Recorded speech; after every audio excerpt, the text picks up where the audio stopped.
को मेरी तरफ से नमस्कार। आज जो है हमने कल टॉपिक जो किया था हिंदी भाषा या भाषा की बातचीत जब हमने की थी, तो ये टॉपिक हम कर चुके हैं, भाषा व व्याकरण। काफ़ी अच्छे तरीके से हमने इस टॉपिक को किया है। आज जो है इसके प्रश्नोत्तरी हम करने वाले हैं, प्रश्नोत्तरी करने वाले हैं।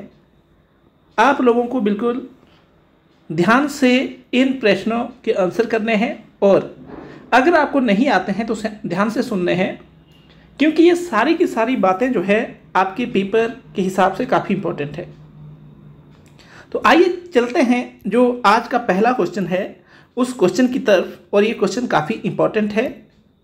इस इम्पोर्टेंट क्वेश्चन को आपने काफ़ी प्यार से करना है और बिल्कुल ध्यान रखना है कि जो क्वेश्चन का जिस्ट है वो काफ़ी इम्पोर्टेंट है। पहला क्वेश्चन तो ये है कि भाषा से क्या अभिप्राय है। भाषा से क्या अभिप्राय। एक मिनट लिखना, थोड़ा सा गलत लिखा गया है, इसको ठीक कर लेता हूं।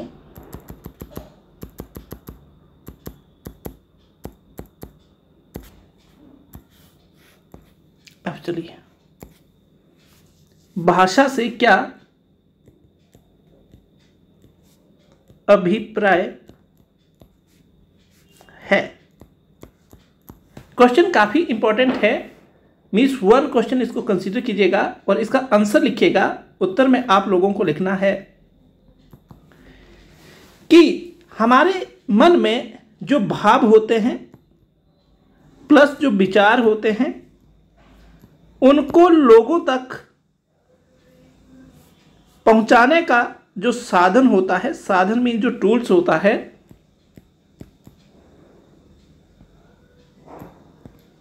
उसको हम क्या कहेंगे, उसको हम भाषा कहते हैं। मेरी बात फिर ध्यान से सुनिएगा।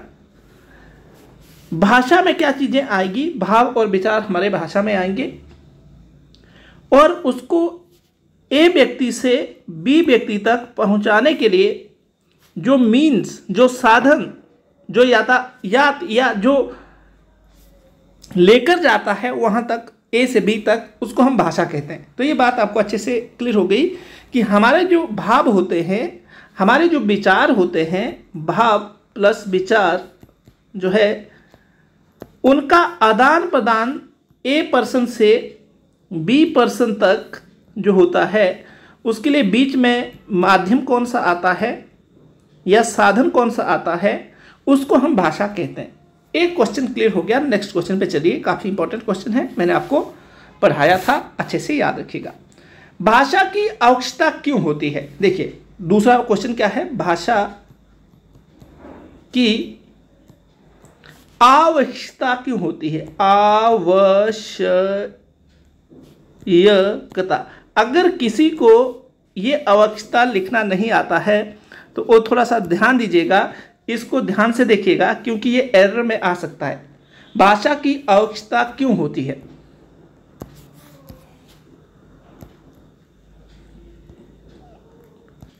क्यों होती है, तो देखिए इस क्वेश्चन का आंसर क्या होगा वो आपको मैं बताने वाला हूं। क्वेश्चन नंबर 2 है और उत्तर आप देखेंगे तो उत्तर में मैं लिखने वाला हूं कि अगर आपके मन में कुछ भाव है या आपके मन में विचार, और विचार में आपकी कल्पना भी आती है, विचार में कल्पना भी आती है, और उस कल्पना को अगर आप शेयर करना चाहते हैं, एक व्यक्ति से दूसरे व्यक्ति तक पहुंचाना चाहते हैं, तो क्या आपको भाषा की जरूरत पड़ेगी कि नहीं पड़ेगी। तो बिल्कुल आप लिखिएगा, क्योंकि ए और जो फर्स्ट क्वेश्चन और सेकंड क्वेश्चन है मिलते जुलते क्वेश्चन है, उसके मिलते जुलते आंसर है। आगे नेक्स्ट क्वेश्चन चलिए, क्वेश्चन नंबर जो 3 है उस पर ध्यान दीजिएगा। क्वेश्चन नंबर 3 को बिल्कुल टकटकी लगाकर देखिएगा। क्वेश्चन इंपॉर्टेंट है, लिपि क्या है। लिपि क्या है, या अगर मैं कहूं कि लिपि किसे कहते हैं, या मैं ऐसे लिखूं कि लिपि किसे कहते हैं,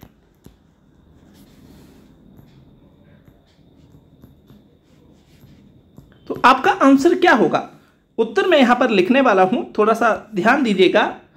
उत्तर में आप लोगों को लिखना है कि लिपि जो होती है कुछ एक चिन्ह होते हैं। जैसे चिन्ह में मैं आपको एग्जाम्पल दिखाऊं तो मैंने कल भी दिखाया था, ये क्या है? एक चिन्ह है। ये क्या? एक चिन्ह है।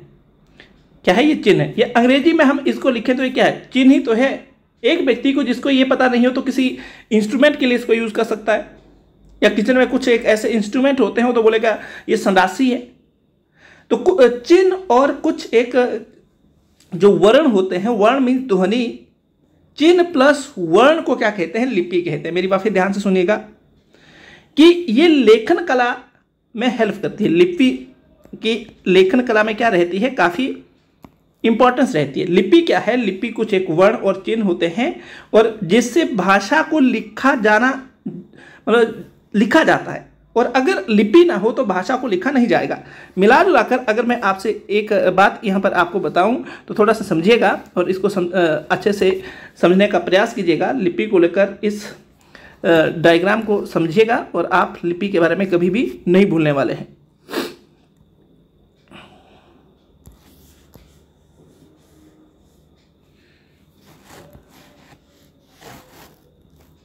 अब देखिए, मैं यहां ए व्यक्ति को खड़ा कर रहा हूं। ए व्यक्ति, यहां बी व्यक्ति को मैं खड़ा कर रहा हूं। थोड़ा समझिएगा, ये व्यक्ति साक्षर नहीं है। इसका मतलब ये हुआ ना ये लिख सकता ना ये पढ़ सकता है, ना ये लिख सकता है ना पढ़ सकता है। और मैं उसके सामने ये चीज़ मैं रख रहा हूँ। क्या रख रहा हूँ? ये चीज़। अब उसके लिए ये जो है एक स्टिक की तरह काम करेगा। और दूसरा व्यक्ति जो पढ़ा लिखा है उसको मैं उसके सामने ये रखूँ तो उसके मन में दो विचार आएंगे। वो एक इसको स्टिक भी समझ सकता और इसको एक छोटी ई की मात्रा भी समझ सकता है। उसके बाद एक पर्सन के सामने मैं क्या रखता हूँ? इसको रखता हूँ, ये जो बिल्कुल पढ़ा लिखा नहीं है, जो पढ़ नहीं सकता है। तो वो व्यक्ति इसको क्या समझेगा? वो इसको अंडा समझेगा। ये क्या है? अंडा है। या ऐसे बोल दे गेंद है ये। मेरी बात समझ आ रही है?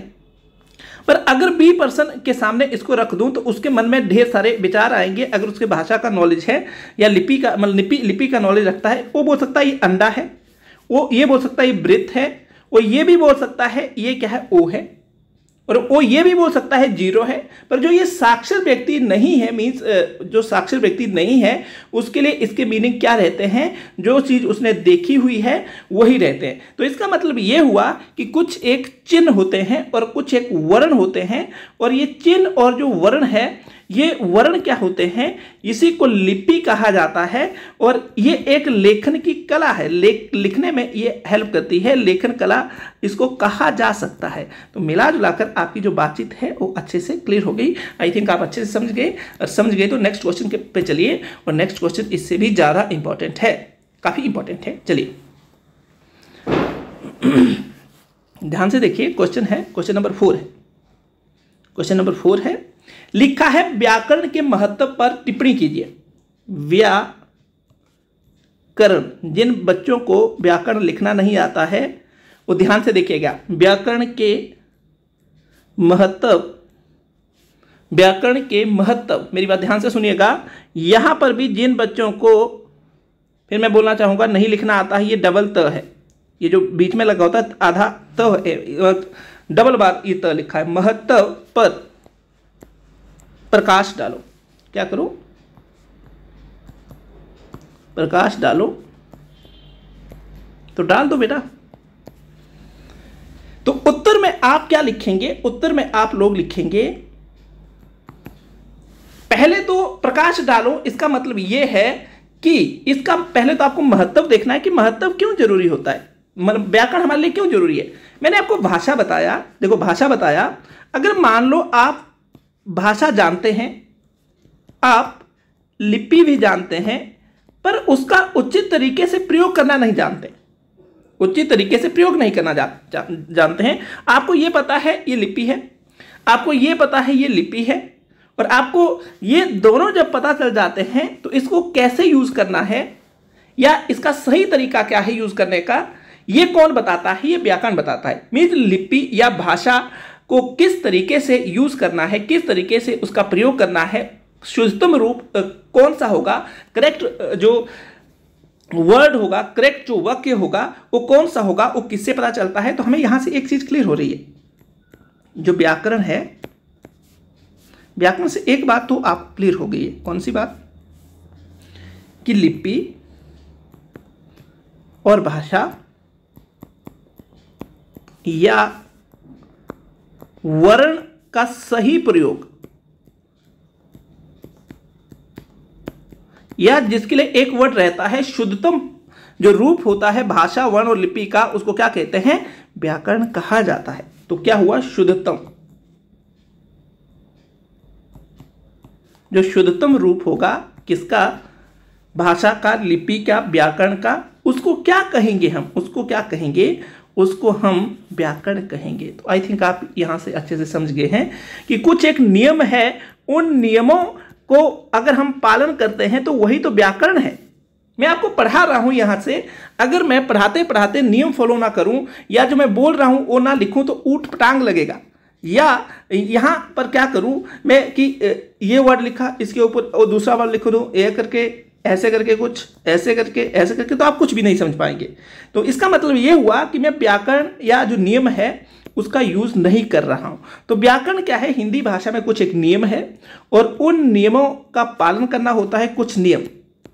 और अगर उन नियमों का पालन करते हैं तो क्या होगा कि हम हिंदी भाषा को अच्छे से लिख पाएंगे और बोल भी अच्छे से पाएंगे। अगर आप इन व्याकरण के नियमों का पालन नहीं करते हैं तो आप भाषा को ना बोल पाएंगे ना अच्छे से लिख पाएंगे। तो ये क्या है?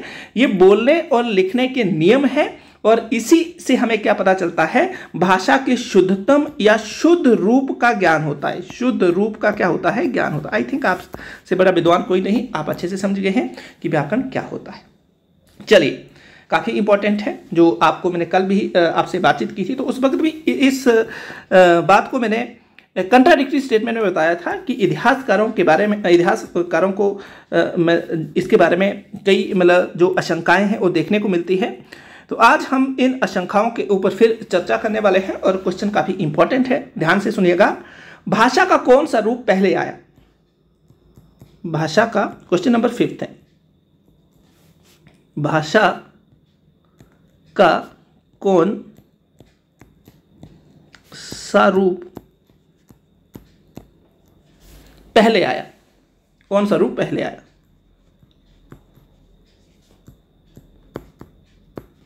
मेरा ध्यान से सुनिएगा, काफी इंपॉर्टेंट क्वेश्चन है, उत्तर मैं आपको यहां लिखने वाला हूं। अगर आप पूरा पाषाण काल को पढ़ते हैं, जिसको हम प्री स्टोन एज कहते हैं, तो उस वक्त भाषा तो थी नहीं। जब भाषा नहीं थी तो फिर हमारे उस वक्त लोग थे कैसे समझते थे? तो इशारों में बातचीत करते थे वो कि नहीं करते थे? इशारों में बातचीत करते थे, हाथ वगैरह हिलाते होंगे, लिप्स वगैरह हिलाते होंगे। या जो दिव्यांगजन है या जो सुन नहीं पाते हैं उनके लिए यही तो भाषा यूज की जाती है। जो साइन लैंग्वेज है या सांकेतिक भाषा है वो सबसे पुराना रूप माना जाता है भाषा का, सांकेतिक रूप। पर फिर यहां पर मैं आपको बताऊं कि जो सांकेतिक रूप है उसके बारे में उतने ज़्यादा प्रमाण नहीं मिले हैं, इसलिए इसको औपचारिक तौर पर जो भाषा का मतलब स्टेटस नहीं दे के रखा है। तो ये चीज़ आपको अच्छे से याद रखनी है कि सांकेतिक रूप जो है भाषा का सबसे पुराना रूप माना जाता है, सबसे पहले आया है। उसके बाद फिर मौखिक आया, सांकेतिक के बाद क्या है? मौखिक आया। मीन्स प्रमाण नहीं मिल पाए सांकेतिक के बारे में, तो इसे फिर औपचारिक तौर पर भाषा का दर्जा नहीं मिला। अगर मिला जुलाकर हम ऐसे देखें तो सांकेतिक भाषा पहले आई, फिर उसके बाद कौन सी आई है? मौखिक आई है, फिर कौन सी आई है? फिर लिखित आई है। पर प्रमाण किसके ज़्यादा मिले हैं? ये जो लिखित और मौखिक है इसके प्रमाण ज़्यादा मिले, पर ये जो सांकेतिक भाषा है इसके प्रमाण नहीं मिल पाए हैं, इसलिए अनौपचारिक तौर पर इसको भाषा की कैटेगरी में नहीं रखा है। मौखिक जो है और साथ में लिखित भाषा को औपचारिक तौर पर भाषा की मान्यता दे के रखी है। आई थिंक आप अच्छे से समझ गए और आपको अच्छे से इसको क्या करना है? याद रखना है। नेक्स्ट क्वेश्चन जो है उस क्वेश्चन पे चलिए और बिल्कुल अच्छे से एंजॉय कीजिए। क्या आपको अच्छे से सारे के सारे क्वेश्चन अच्छे से कर पा रहे हैं कि नहीं कर पा रहे हैं, उसके ऊपर ध्यान दीजिएगा, क्योंकि हमने ये चीज़ें सारी की सारी पढ़ी हुई है कल, इसलिए मैं यहाँ पर जोर देकर कह रहा हूँ कि आपको ये चीज़ें आनी चाहिए। अगर जिसको पता है अच्छी बात है और जिसको नहीं पता है तब भी अच्छी बात है। चलिए देखिए कुछ एक जो भाषाएं हैं यहाँ पर उसकी लिपियां बतानी है। हिंदी भाषा की लिपि का नाम क्या है? क्वेश्चन नंबर 6 है, हिंदी की लिपि का नाम क्या है? देखिए काफी इंपॉर्टेंट क्वेश्चन है। देवनागरी। क्या है? देवनागरी हिंदी की भाषा की लिपि है। क्वेश्चन नंबर 7 है, आपको अच्छे से उर्दू की हमने कल किया था, ये क्वेश्चन में लिखेगा उर्दू की लिपि कौन सी है, तो आपको अच्छे से पता होगा फारसी। कौन सी है? फारसी। 8th क्वेश्चन पे चलिएगा, पंजाबी की लिपि कौन सी है? तो पंजाबी की जो लिपि है वो कौन सी है? बताइए भला, याद कीजिएगा, पंजाबी की लिपि कौन सी है? पंजाबी की लिपि जो है आपको अच्छे से पता है, गुरुमुखी है। कौन सी है? गुरुमुखी। छोटा ऊ है, रू मतलब गुरु में। अंग्रेजी की लिपि कौन सी है? बताने का प्रयास कीजिएगा। अंग्रेजी भाषा की लिपि कौन सी है? अंग्रेजी की लिपि कौन सी है? आप काफ़ी विद्वान लोग हैं, मुझे ऐसा लगता है, और आप बता देंगे कि अंग्रेजी की लिपि कौन सी है। अंग्रेजी की लिपि बताइए। रोमन। कौन सी है? रोमन। आई थिंक अच्छे से क्लियर हो गया। अगर हम बातचीत करें तो जो मराठी है उसकी भी लिपि कौन सी मानी जाएगी? तो मराठी की लिपि की जब आप बातचीत करें तो वो भी कौन सी होगी? देवनागरी होगी। अगर हम फ्रेंच की बातचीत करें तो फ्रेंच की जो मतलब लिपि होगी वो कौन सी होगी? वो भी क्या होगी? आपकी रोमन होगी। अगर हम संस्कृत की बातचीत करें तो संस्कृत की लिपि कौन सी होगी? वो भी देवनागरी होगी। तो मिला जुलाकर आप अच्छे से इसके बारे में समझ गए हैं और ये क्वेश्चन काफ़ी इंपॉर्टेंट था। नेक्स्ट क्वेश्चन देखिए, क्वेश्चन नंबर आई थिंक मिला जुलाकर 12वां क्वेश्चन मान के चलो, क्योंकि काफ़ी बीच में क्वेश्चन कर लिए हैं। तो 12वां क्वेश्चन है, हिंदी को, काफ़ी इंपॉर्टेंट है, ध्यान से सुनिएगा। हिंदी को राजभाषा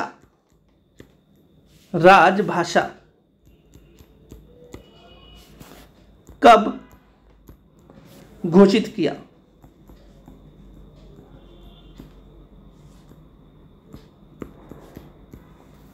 चलिए बताइए भला, काफी इंपॉर्टेंट सा क्वेश्चन है और आपको इसको अच्छे से समझना है, अच्छे से इसको समझना है। राजभाषा कब घोषित किया? तो पूरी डेट लिखनी है उत्तर में, घबराना नहीं है। 14 सितंबर, सॉरी गलत लिखा गया है, सितंबर लिखना था, दिसंबर लिख दिया। 14 सितंबर 1949 को इसे क्या माना गया था? राजभाषा घोषित किया गया था। अच्छे से क्लियर होगी बात, इसको अच्छे से याद रखिएगा। 1917 का एक सेशन है, गांधी जी के टाइम में ये सेशन हुआ, और जब ये सेशन हुआ तो उस सेशन में उन्होंने निर्णय लिया था कि हमें क्या करना चाहिए। ये अगर बातचीत करें तो इसमें निर्णय लिया गया कि हमें हिंदी को एज राष्ट्रभाषा घोषित किया जाना चाहिए। पर जब संविधान सभा ने इसको घोषित किया वो 14 सितंबर 1949 की डेट है। अब 14 सितंबर भी अपने आप में यूनिक है। 14 सितंबर अपने आप में यूनिक है, इसको समझिएगा। 14 सितंबर के दिन जो होता है हमारा क्या होता है? राष्ट्रीय हिंदी दिवस, हम इसको मनाते हैं, राष्ट्रीय हिंदी दिवस। जैसे संविधान लागू हुआ तब से ये लागू हो गया था राष्ट्रीय हिंदी दिवस। राष्ट्रीय हिंदी दिवस कब मनाया जाता है? 14 सितंबर। क्यों? मैंने आपको बता दिया। मीन्स हमारी राजभाषा जो है क्या है? हिंदी ही है। कौन सी है? हिंदी ही है। तो अच्छे से आप लोगों को ये बात क्लियर हो गई और आप अच्छे से समझ भी गए हैं। हिंदी दिवस कब मनाया जाता है तो आप बता सकते हैं। नेक्स्ट क्वेश्चन जो है उसको मैं लिख रहा हूं, 13वां क्वेश्चन है। तो हिंदी दिवस कब मनाया जाता है? हिंदी दिवस कब मनाया जाता है?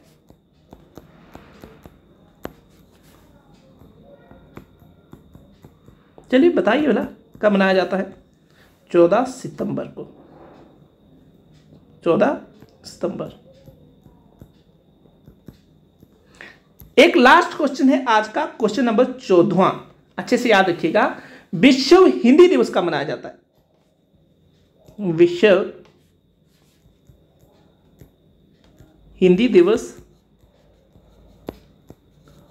कब मनाया जाता है?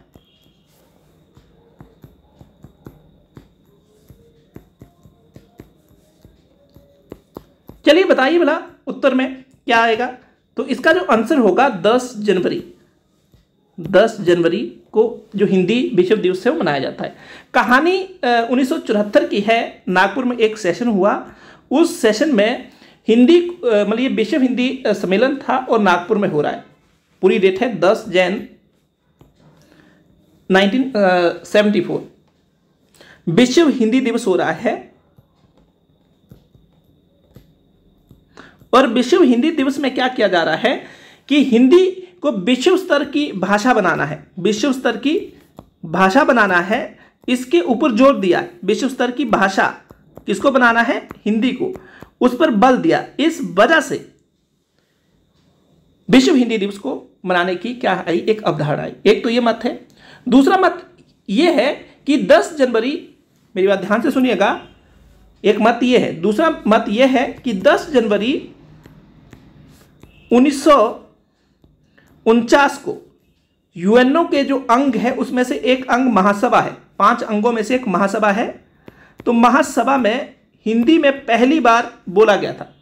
मेरी बात फिर ध्यान से सुनिएगा। महासभा जो है यूएनओ का एक अंग है और सॉरी, इस अंग में हिंदी भाषा को पहली बार बोला गया। पहली बार बोला गया, मेरी बात ध्यान से सुनिएगा, पहली बार बोला गया। तो मिला जुलाकर आपके सामने आज के ये क्वेश्चन थे। आप लोगों को पसंद आए होंगे। पसंद आए तो वीडियो को शेयर कीजिएगा, लाइक कीजिएगा, और पसंद नहीं आए तो कमेंट में लिखिएगा कि क्यों पसंद नहीं आए। आई थिंक अच्छा सेशन रहा है और कल हम इसके जो बचे हुए क्वेश्चन है उसको करेंगे। और ये सारे के सारे क्वेश्चन जो है एग्जाम के लिए काफ़ी इंपॉर्टेंट है, इस बात को ध्यान से रखिएगा। ये सारे के सारे क्वेश्चन अलग अलग बुक से उठाकर आपके सामने रखे हुए हैं। एक बुक्स में ये सारे के सारे क्वेश्चन नहीं देखने को मिलेंगे, तो आप ध्यान रखिएगा। कल और ढेर सारे इसके बारे में क्वेश्चन है। उसके बाद हम ये जो हिंदी भाषा और व्याकरण है, यहाँ से जितने भी क्वेश्चन बनने वाले हैं उन सारे क्वेश्चनों को करेंगे और फिर नेक्स्ट जो टॉपिक है उसको शुरू करेंगे। तो धन्यवाद, जय हिंद।